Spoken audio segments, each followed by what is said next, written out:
तो जैसा कि आपने देखा था कि जो स्विकिंग था वो जियान बनने लगा था क्योंकि उसने पिन रिफाइन करना भी सीख लिया था, मगर एक मैटर हो जाता है सिटी के अंदर जहाँ पे दो डिपार्टमेंट एक दूसरे के ऊपर ही टूट पड़ते। इस वजह से स्विकिंग पहुंच जाता है उनका मैटर सॉल्व कराने के लिए, मगर पहले तो वो कैप्टन के साथ मजे लेता है। जब देखता है कि मैटर बढ़ चुका है तो बीच में आकर रोकता है, मगर तभी वहाँ पे एल्डर आ जाते हैं जो कि दोनों डिपार्टमेंट के ऊपर भड़क पड़ते हैं और गुस्से से चिल्लाते बोलते कि तुम लोगों ने अभी के लिए अपनी हद पार कर दी है, इस वजह से तुम दोनों ग्रुप पे लगेगा 3 महीने का फाइन, इस वजह से तुम्हें 3 महीने तक कोई सैलरी नहीं मिलेगी और जो तुम लोगों ने अभी के लिए मिलकर प्रॉफिट अर्न किया वो 50-50 बटेगा। और तू साले जो दादा की दम पे उचकता तू तो मेरे साथ चल क्योंकि तुझे एल्डर ने समन किया है। और फिर एल्डर उसे दबोच के तुरंत ही उसे अपने साथ वहां से ले जाते हैं, जिसके बाद जो एटमॉस्फेयर होता है वो नॉर्मल हो जाता है और कैप्टन बताते हैं ये पर्पल रोब वाले बंदे हैं, इन्हें हम लोग हैंडल नहीं कर सकते हैं, इसलिए चलो चलते। और स्विकिंग भी जाने लगता, मगर तभी पीछे से आ जाता है हुआंग यान और बोलता है स्विकिंग भाई थैंक यू भाई मदद करने के लिए। ये सुन के स्विकिंग बोलते इसकी कोई जरूरत नहीं है क्योंकि तुमने मेडिकल शॉप के अंदर तुमने मुझे मेडिकल हब दिए थे, इसलिए सब चिल है। ये सुन के युवान बोलता है ओ हाँ याद आया, लेकिन मियां वो तो बहुत छोटी सी बात थी, इसलिए बताओ आपने मेरी हेल्प क्यों करी। ये सुन के स्विकिंग गर्दन में सर हिलाता और बोलता कि इसके अलावा कोई रीजन नहीं है। ये सुन के युवांग बोलता है अरे क्या मजाक करते हो मियां, इसलिए अभी के लिए सभी चीजों को गोली मारो, आप मेरे साथ चलो पार्टी सार्टी करके आते हैं, अच्छे से थैंक यू बोलता हूँ आपको। अरे इसकी कोई जरूरत नहीं है। अरे मियां कैसी बात कर रहे हो, चलो ना मैं आपको गिफ्ट दिलाता हूँ। मगर स्विकिंग बोलता है कोई जरूरत नहीं है, मगर मोटा नहीं मानता और सीखी को लेके आ जाता है। इस वजह से भाई काफी ज्यादा एम्बेरस हो रहा होता है और हुआंग बोलता है कि मियां तुम्हारी बोर्ड तो एकदम कमाल धमाल है यार, इसका आगे का थोपड़ा तो कतई जहर है और इसके जो विंड विंग्स है वही सील्ड है, इसलिए सच में ही आपने तो एकदम बवाल चीज बना रखी है। और इसी बीच वो हाथ मार देता है एक फॉर्मेशन के ऊपर, इस वजह से जो टेबल कुर्सियां होती है वो तुरंत ही बाहर निकल आती है शिप के अंदर से, जिस देख के हुआंग बोलता है ओ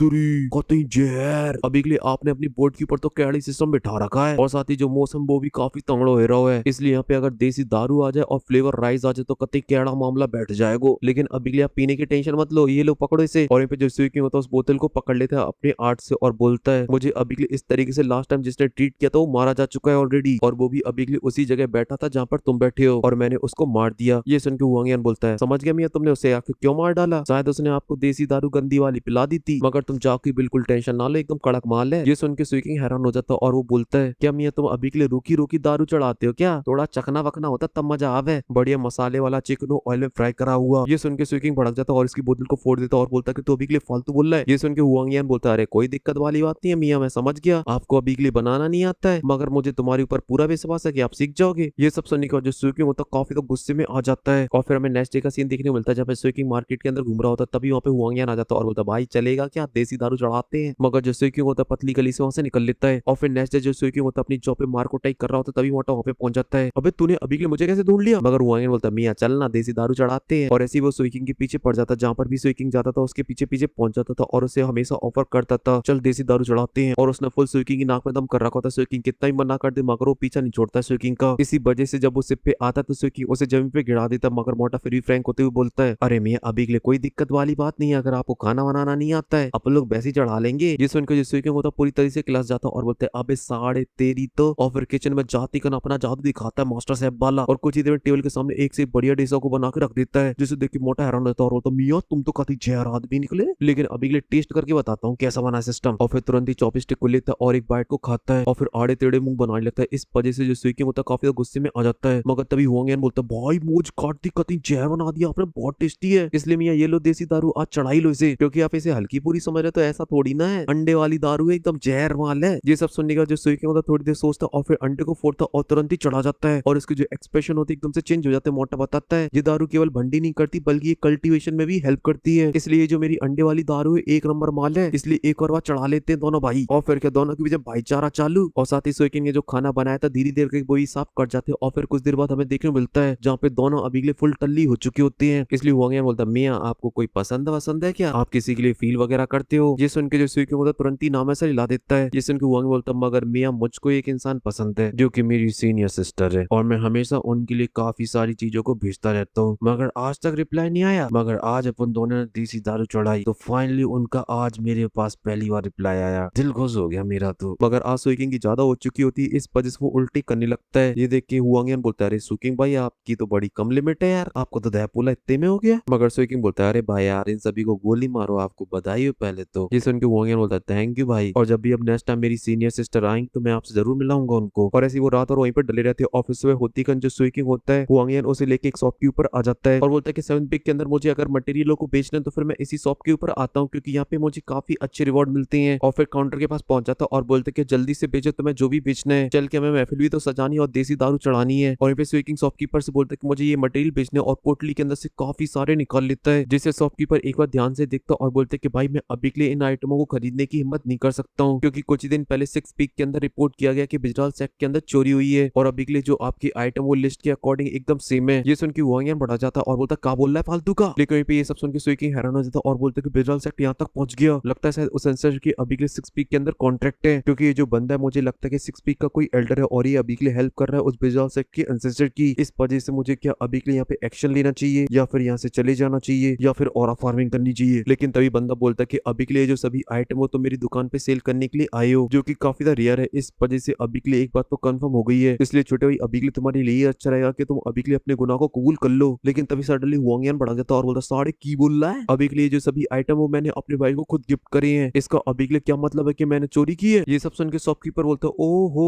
तो अच्छा, तो तुम वो चोर, मुझे लगा तो कोई माचो मैन सा होगा हट्टा कट्टा, तू तो एक मामूली सा पायलट डिवीजन का मेंबर है। ये सुन के वोंगियन बढ़ा देता और बोलते अच्छा बेटा तू अभी के लिए मुझे फंसा रहा है, क्योंकि तू अभी के लिए उसका आदमी है और तू बस मेरे भाई के नाम पे मुझे फंसाने की कोशिश कर रहा है। और अगर ऐसी बात है तो तुरंत ही अपनी एक पोटली खोलता और काफी सारे आइटमों को बाहर निकाल लेता है और बोलता कि अब बता का ये भी आइटम अभी के लिए चोरी किए हैं, ये तो मैंने अपनी सिस्टर के लिए जोड़ रखे हैं। ये सब सुन के शॉपकीपर बोलते हैं कि अभी भी तेरे पास ऑप्शन है, मेटल ले दे के रफा दफा कर देते हैं, जिसके लिए मैं अभी के लिए इन सभी आइटमों को रख लूंगा और साथ ही तुम्हें इनकी प्राइस भी देनी पड़ेगी, वरना तो मैं अभी के लिए यहाँ पे क्राइम डिवीजन के लोगों को बताता हूँ। लेकिन तभी सडनली यहाँ पे क्राइम डिवीजन का थर्ड कैप्टन आ जाता है और बोलता है सोनो रे मक्खी मत चलो, यहाँ पे दरोगा साहब आ चुके हैं, अब इस मैटर की कार्रवाई मैं खुद करूंगा। ये सब देख के शॉपकीपर ही घबरा जाता और अपने बंदे से बोलता है कि अभी के लिए तूने क्राइम डिवीजन वालों को बुला लिया, और साथ ही वो तो मैं अभी के लिए से धमकी वमकी दे रहा था, तूने तो अभी के लिए इस मैटर को सीरियस ले लिया। ये सुन के उसका बंदा बोलता है कि मैंने अभी के लिए किसी को नहीं बुलाया। और फिर जो स्वीक होता काफी गुस्से से थर्ड कैप्टन को देख रहा होता मौका तभी वो बोलता है अच्छा तो तुम बिजराज सेक्ट के मेन कल्प्रिट तुम हो, इसलिए मेरे साथियों इसे धरो और ले चलो सीधा ऑफिस, वहीं पे करेंगे विस्तार से एकदम पूछताछ। ये सुन के स्वीकिंग खंजर को बाहर निकाल लेता है, मगर वोंगियन बढ़ा जाता और बोलता है तू पागल वागल है क्या, अभी के लिए जो माल रखा है और जो मेरे सिस्टर को गिफ्ट देने के लिए जो माल रखा है वो सभी का सभी एकदम टॉप क्वालिटी का माल है, बिजराल सेक्ट के बाप में भी तुम्हें जो इसे खरीद पाए। ये सुन के थर्ड कैप्टन बोलती है अच्छा तो इसका मतलब अभी के लिए एक लड़की भी इस केस में, इसलिए अब इस केस के लिए सभी को धरो, अब होगी सबसे पूछताछ। लेकिन तभी शॉप के बाहर से आवाज आती है आखिर मेरे आइटम को चोरी का किसने बोला, और तुरंत ही एक तलवार शॉपकीपर के साइड में आके लगती है। इस वजह से भाई की गीली पीली दोनों हो जाती है और फिर हमें पता चलता है कि वो होती है 7 पिक की सेकंड प्रिंसेस। जिसे देखते ही सभी लोग हैरान हो जाते हैं, मगर वहीं पे जो सेकंड प्रिंसेस होती है वो अपनी स्ट्रेंथ को फ्लेक्स करती हुई आ रही होती है, और वहीं पे हुआंग चिल्लाती बोलता है सीनियर सिस्टर आप आ गई। लेकिन वहीं पे सभी लोग ग्रीट कर रहे होते हैं और बोलते हैं कि अभी के लिए सेकंड प्रिंसेस को फुल इज्जत। और वहीं पे सेकंड प्रिंसेस अपने हाथ को मूव करते और उनकी स्वॉर्ड होती वापस उनके पास चली जाती है, और स्वीकिंग बोलता है तो ये है सेकंड प्रिंसेस जो कि 7 पिक की डायरेक्ट डिसाइबल है। इसी वजह से शॉपकीपर अपनी चेयर को लेके आने लगता है, मगर तभी हुआंग उसमें लात चढ़ता और बोलता है भाग साड़े, और कुछ चेयर डालता है अपनी सीनियर सिस्टर को। और वहीं पे वो बोलती है आखिर क्या मसला चल रहा है यहाँ पे, तो हुआंग बताता है कि सीनियर सिस्टर ये लोग अभी के लिए मुझे चोर समझ रहे हैं, मगर आप अभी के लिए बिल्कुल भी टेंशन मत लो, मैंने मैटर को संभाल लिया है। वैसे तो ये दुकानदार और वो सड़ी हुई मछली, इन दोनों का मानना ये है कि अभी के लिए मैं आपको देने के लिए जो आइटमों को कलेक्ट कर रहा हूँ वो मैंने बिजराल सेक्ट से चोरी करी है, मगर सीनियर सिस्टर मैं हुआंग मैं अभी के लिए कसम खाता हूँ कि हर एक आइटम मैंने खुद कलेक्ट किया है और अपनी मेहनत से इसे अर्न किया है, क्योंकि सीनियर सिस्टर मैं 8 साल से कलेक्ट कर रहा हूँ इन सभी आइटमों को, और ये सभी मेरे प्यार की निशानी है आपके लिए। ये सब सुनने और देखने के बाद जो लोग होते वो आपस में बातें करने लगते और बोलते ये मोटा हुआंग जो डेली बात करता रहता था सीनियर सिस्टर की, आखिर में वो सेकंड राजकुमारी थी। और इनकी अभी के लिए स्ट्रेंथ की तो क्या ही बात करूं, इन्हें लेट फाउंडेशन के लोगों को ही मार डाला है, यहाँ तक कि काफी सारे सेक्ट को अकेले तबाह कर डाला है। सच में ये तो बहुत ही ज्यादा ऑसम और काफी ज्यादा सक्सेसफुल है। मैं तो सोचता है जिसके बूट चाट रहा है वो तो कोई लप्पू झप्पू होगा, मगर ये तो फिर मैं भी चाटना चाहूंगा इसके जूते। लेकिन तभी हुआंग स्वीकिंग को सामने ले आता और बोलते हैं कि सीनियर सिस्टर ये मेरा भाई है हुआंग, और ये सभी लोग अभी के लिए इसे ही फंसाना चाहते हैं। और वे स्वीकिंग भी ग्रीट करता और बोलता है कि सेकंड प्रिंसेस को एकदम फुल इज्जत, वहीं पे वो भी हमें नोट कर देती है। इस वजह शॉपकीपर तुरंत ही घुटनों के बल आ जाता है और बोलता है कि गलती से मिस्टेक होगी प्रिंसेस, मैंने अभी के लिए इनको चोर समझ लिया। मगर तभी प्रिंसेस बोलते कि अभी के लिए तुमने बिल्कुल भी गलती नहीं की है, क्योंकि बिजराज सेक्ट के ऊपर जिसने हमला किया था वो कोई और नहीं, वो मैं हूँ। अब बता तुझे अभी के लिए कोई दिक्कत परेशानी है क्या। ये सुनते शॉपकीपर तुरंत ही नाना करने लगता, मगर तभी सेकंड प्रिंसेस खड़ी हो जाती है और बोलती है अरे रही बात अभी के लिए बिजराज सेक्ट की, तो वो मैं थी जिसने अभी के लिए उसकी फील्डिंग सेट करी थी, जिससे जो हो पा रहा वो कर लियो। और साढ़े तू शॉपकीपर 3 दिन के अंदर तेरी अपॉलॉजी चाहिए मुझे, जिसके लिए तुझे दुगनी गिफ्ट मुझे देने पड़ेंगे, वरना तेरे सेक्ट का मैं काम तमाम कर डालूंगी। और इतना बोल के अपनी बड़ी सी तलवार को लेके जाने लगती है, और ये जो मोटा होता है वो अपने गिफ्ट्स को अंदर रखता है और स्वीकिंग से बोलता है कि भाई चलो चलते हैं। और वहीं पे प्रिंसेस कैप्टन की जब साइड से निकलती तो बोलते साले तू भी यहाँ से निकल, तब से खड़ा हुआ मछली की बदबू मार रहा है। मगर इसके बाद ही वो हमें ही नोट कर पाता है और साथ ही ग्रीड भी कर रहा था, मगर हुआंग उसमें जट मार देता और बोलता है कि सीनियर सिस्टर अभी के लिए मेरे पास तगड़ा प्लान है इसके लिए। और वहीं पे सुई किंग भी औरत देख के काफी हैरान हो चुका था, मगर शॉपकीपर तुरंत ही सुई किंग के सामने आता और बोलता है कि भाई अभी के लिए आइटम बेचना चाहते हो, मैं इसकी डबल कीमत दूंगा आपको, और साथ ही अभी के लिए आपके माल पे मुझे कोई डाउट वगैरह भी नहीं है। और तुरंत ही एक पोटली लेता और दे देता है सुई किंग को। तो सुई किंग भी उसे लेता और वहां से जाने लगता, मगर बीच में उसकी टकराव होती है कैप्टन के साथ, जहाँ पर दोनों की आंखों में अभी के लिए गुस्सा होता है। लेकिन तभी सुई किंग अपनी साइड का थोड़ा सा पार्ट उसके अंदर डाल देता है और वहां से चला जाता है। मगर तभी जो कैप्टन होता है वो भी सुई किंग के ऊपर ट्रैकर लगा देता है, जो कि मरमेड क्लैन का एक स्पेशल ट्रैकर होता है, और इससे सुई किंग की कुछ ही टाइम बाद मौत हो जाएगी। मगर जैसे सुई किंग बाहर निकलता तुरंत ही उसकी जो शैडो होती है उसे खा जाती है, क्योंकि सुई किंग को इसके बारे में पता चल चुका था। और बोलते कि अभी के लिए दोनों फाउंडेशन लेवल पर है, इस वजह से मुझे सही टाइम का वेट करना होगा। और इतना बोल के वहां से चला जाता है और फिर सीन कट होकर गुजरात से के ऊपर आ जाता है, जब पर एंसेस ने प्रिंसेस को देने के लिए अपने सारे आइटमों को रख दिया होता है एक बॉक्स के अंदर, यहाँ तक कि उसके जो स्पेशल जूते उन्हें भी निकाल के तुरंत ही उस बॉक्स के अंदर रख देता है। ये देखकर लड़की बोलती है एंसेस्टर अगर आप ऐसा करोगे तो हमारे डिसेबल भूखे मर जाएंगे। ये सुन के बोलते हैं अब हमारे पास कोई ऑप्शन नहीं है, हमने अभी के वहां बात करके अपनी मुसीबत को और ज्यादा बढ़ा लिया है। ये सुन के डिसेबल उसकी और ज्यादा उदास हो जाती है और बोलती है एंसेस्टर अब हम लोग क्या करेंगे। ये सुन के एंसेस्टर बोलता है कि अब क्या करेंगे, भगते रहेंगे बस, गलती से भी सूखेंगे हाथ नहीं लग जाना है, वरना उसी टाइम हमारी पीटी पैक। लेकिन तभी हमें नेक्स्ट सीन के अंदर रेड हेयर वाली लड़की देखने को मिलती है, जो कि तुरंत ही सुई को आके ग्रीट करती है और बोलती है कि मास्टर अभी के लिए आपने जिसकी इन्फॉर्मेशन लाने के लिए बोला था मैंने उसकी कलेक्ट कर ली है। जो थर्ड कैप्टन है वो हर रात अकेले एक जगह पे जाता है, उस टाइम उसके साथ कोई भी गार्ड नहीं रहती है। सुनती कि सुई किंग तुरंत ही उस लड़की को एक कॉइन दे देता है और फिर तुरंत ही सुई किंग और फार्मिंग करते हुए आता है और बोलता है अब टाइम है फिशिंग करने का। और फिर हमें नेक्स्ट सीन के अंदर एकदम सुनसान जगह देखने को मिलती है, जहाँ पे जो थर्ड कैप्टन होता है वो जा रहा होता है, मगर वहीं पे छुपा हुआ सुई किंग भी उसे ही देख रहा था। तभी वो अंदर पहुंच जाता है और अभी के लिए एक चेयर के ऊपर एक बंदा बंधा हुआ बैठा हुआ होता है, और जब वो थर्ड कैप्टन को सेंस कर ले तो बोलते है कि तुमने अभी के लिए मुझे बांध क्यों रखा है, आखिर तुम हो कौन। लेकिन वहीं पे जो थर्ड कैप्टन होता है वो टॉर्चर करने वाले वेपन को उठाता है और बोलता है कि तुम बस एक इंसान हो, इस वजह से मैं अभी के तुम्हें टॉर्चर कर रहा हूँ, क्योंकि मुझे ह्यूमंस को तड़पाना बहुत ही ज्यादा पसंद है। अगर मेरा बस चले तो मैं सभी को मार डालूं, क्योंकि तुम लोग मेरे ट्रैप को एकदम सर्वेंट की तरह यूज करते हो, इस वजह से मैं तुम सभी को टॉर्चर करूंगा। लेकिन जो ह्यूमन था वो काफी इनोसेंट होता और बोलते कि मैं एक नॉर्मल इंसान हूँ, मैंने आज से पहले किसी को परेशान नहीं किया। लेकिन जो थर्ड कैप्टन होता वो क्रीपी वाली स्माइल हंसता और बोलता कि तो क्या हुआ, तू बस एक इंसान है, इस वजह से अब खमार, और तुरंत ही लगे